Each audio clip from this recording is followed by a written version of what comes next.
Halo, selamat datang di Gen Adilat. Oke, di video kali ini saya ingin sharing ya, bahas isolasi bakteri. Bakteri ya, patogen dari daun tanaman. Ya, oke ini ya daun. Nanti yang batang khusus video selanjutnya. Kita ke daun dulu karena beda objek, mungkin beda konsentrasi juga, caranya juga sedikit berbeda. Daun ya, kita daun dulu. Bagaimana cara mendapatkan bakteri patogen nih dari daun? Kan kita kalau kita ke lahan ya Mas Mbak, kita sering menemukan tanaman yang bergejala kan. Duh, ini sakit apa ya gitu kan? Apakah ini sakit bakteri atau jamur misalnya? Nah, untuk itu kan kita harus tahu teorinya dulu kan.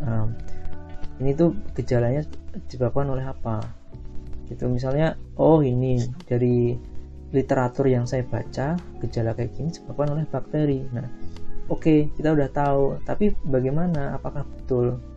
Nah kita lihat caranya, bagaimana cara kita mendapatkan bakteri ini secara langsung gitu ya, dari tanaman yang katanya di teori ini dari bakteri. Oke, kita langsung cara kerjanya.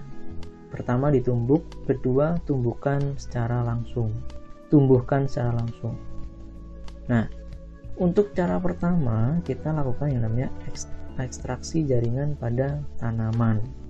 Nah, tapi sebelum ini kita lakukan yang namanya sterilisasi permukaan. Jangan lupa, saya selalu ingatkan sterilisasi permukaan.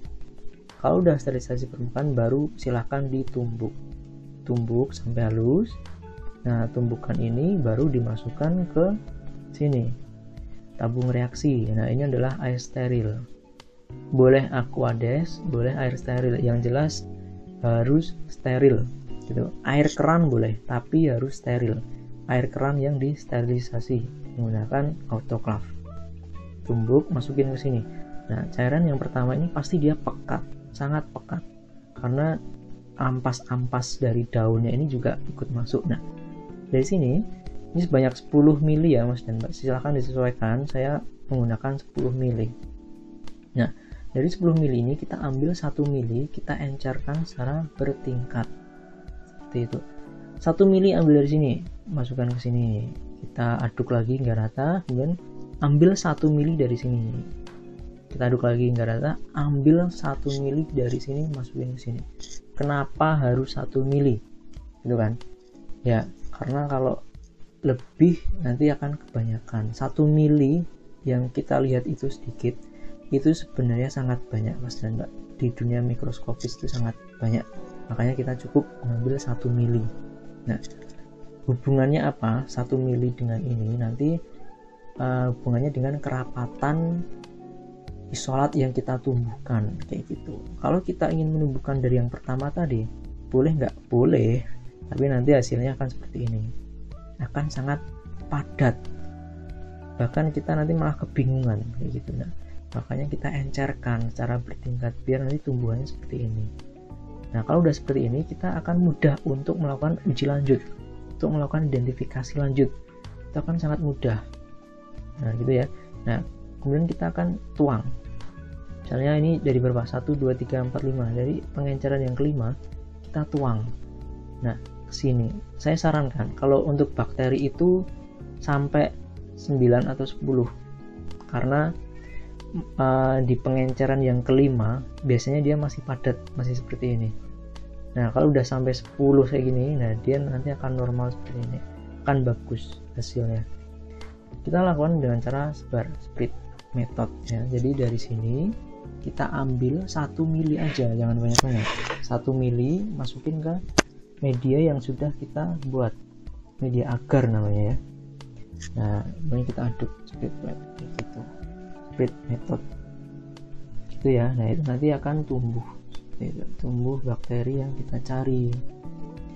Nah kita sekarang masuk ke cara yang kedua, ditumbuhkan secara langsung ya. Cara yang pertama tadi ini pengenceran bertingkat, cara yang kedua tumbuhkan secara langsung kayak gitu. Nah, Nanti disesuaikan dengan penelitian Mas dan Mbak.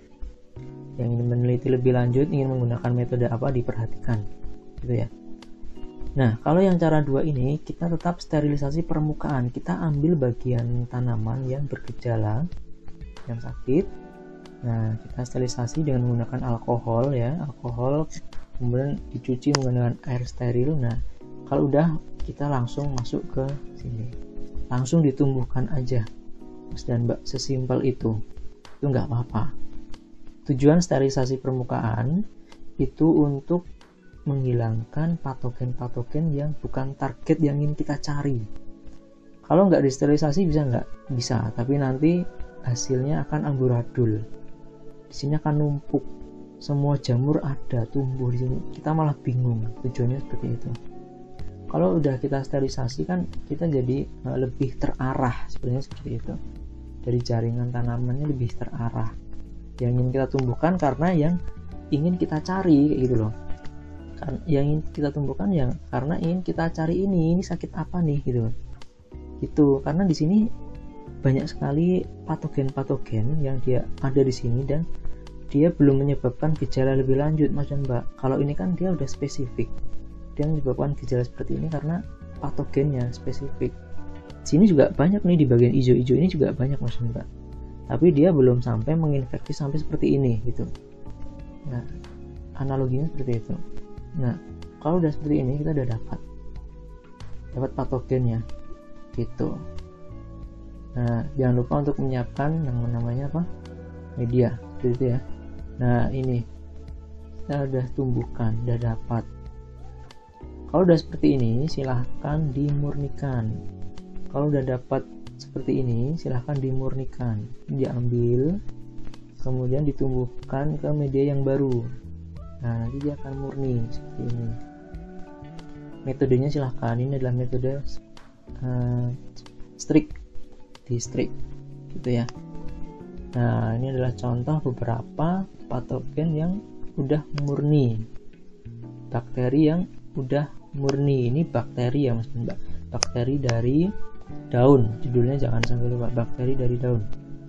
Nah, oke, ini adalah beberapa kandidat isolat ya, yang menurut saya, menurut Mas dan Mbak misalnya yang penelitian morfologinya berbeda. Oh ya, ini putih nih, putih bening, bolehlah simpen gitu. Oh, ini kayaknya agak kecoklatan, kayaknya beda nih gitu. Udah bolehlah. Ya, ini putihnya agak kusam. Nah, simpen lah gitu. Nah, atau mungkin bisa lebih menyimpan lebih dari satu. Misalnya ini dengan ini kan agak sama ya Mas Mbak. Ya boleh pilih salah satu atau ambil dua-duanya juga boleh, silahkan.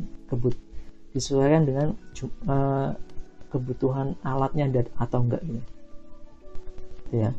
Nah, kalau udah dari sini kita kalau ditanya, Mas ini bakteri apa, kita belum tahu, kita nggak tahu Mas dan Mbak. Bahkan penelitian juga belum tahu ini bakteri apa. Harus dilakukan namanya apa, uji lanjut. Nah, selanjutnya seperti menggunakan mikroskop ya, kita lihat di bawah mikroskop. Nah, kita udah tahu, oh ini sifatnya bakterinya gram apa nih, gram positif kah, gram negatif kah, bentuknya apa, bentuknya bulat kah, batang kah. Nah, dari morfologi itu kita nanti data itu kita bisa simpan untuk tahap selanjutnya. Dari sini kita baru lihat bentuknya, belum tahu namanya.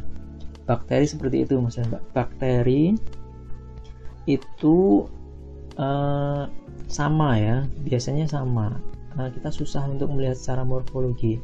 Bahkan walaupun ini warnanya sama, ketika kita lihat di mikroskop itu bentuknya bisa sama.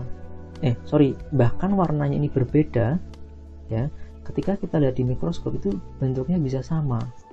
Bagaimana cara kita tahu bahwa bakteri ini punya nama? Kita harus yang namanya uji PCR, uji genetik molekuler namanya. Nah, saya nggak akan bahas di sini karena itu nanti udah berbeda, itu udah sangat panjang, itu udah expert. Nanti boleh kalau misalnya Mas dan Mbak ingin caranya, saya akan buatkan. Gitu. Nah, kita hanya tahu bahwa yang kita ambil dari daun ini tadi dia ada bakterinya seperti itu. Nah ini ya, misalnya kayak gini, dalam penelitian sebelumnya kita ketahui bahwa tanaman ini terserang oleh bakteri Ralstonia, oke ya.